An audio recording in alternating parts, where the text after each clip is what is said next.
L'arche dans l'Ancien Testament est connue à la fois comme l'arche du témoignage et l'arche de l'Alliance. Ce nom de témoignage est bien connu dans le langage du Nouveau Testament. Cependant, dans l'Ancien Testament, il est employé dans un sens un peu différent. Nous avons l'habitude d'entendre parler du témoignage de Dieu, du témoignage du Seigneur, du témoignage de Christ, du témoignage de Jésus. Dans l'Ancien Testament, les témoignages sont en relation avec l'arche.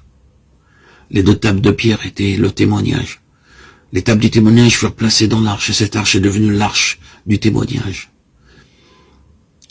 Exode 25, 16, 25, 22, 31, 18, Apocalypse 11, 19.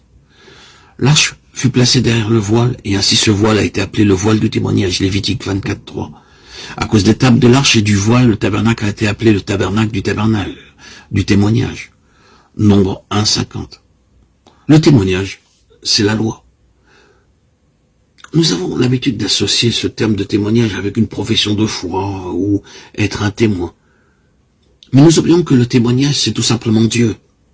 Dans le psaume 119, David déclare qu'il se réjouit d'obéir à Dieu, à ses commandements, ses lois, ses préceptes et ses statuts. Mais il dit aussi qu'il se réjouit de son témoignage. Ce témoignage, c'est le témoignage de la nature de Dieu. Dans un passage, le témoignage est associé à la sainteté de Dieu. C'est par-dessus toute autre chose. Le témoignage que Dieu désire pour son peuple, une sainteté parfaite. Nul ne peut aller vers Dieu sans l'absolu de cette sainteté. Le témoignage de Dieu ne peut se trouver qu'en Christ. Les 2 tables de la loi ne se trouvaient pas ailleurs que dans l'arche. Aucun homme n'a pu faire pleinement la volonté de Dieu.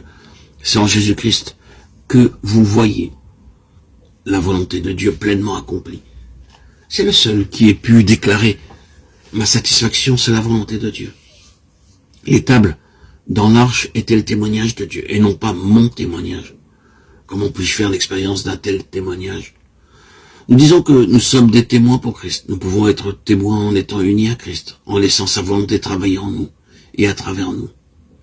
Nous entrons dans l'expérience de ce témoignage, et ce témoignage devient notre témoignage.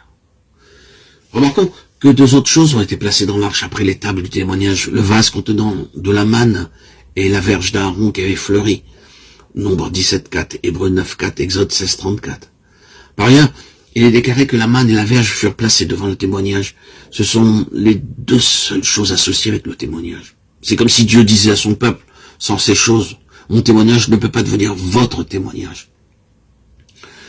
Nous voyons dans ces choses l'œuvre subjective de la croix, afin de nous rendre capables d'apporter ce témoignage. Ce témoignage, ce n'est pas ce que nous disons pour lui, mais ce que nous sommes en lui.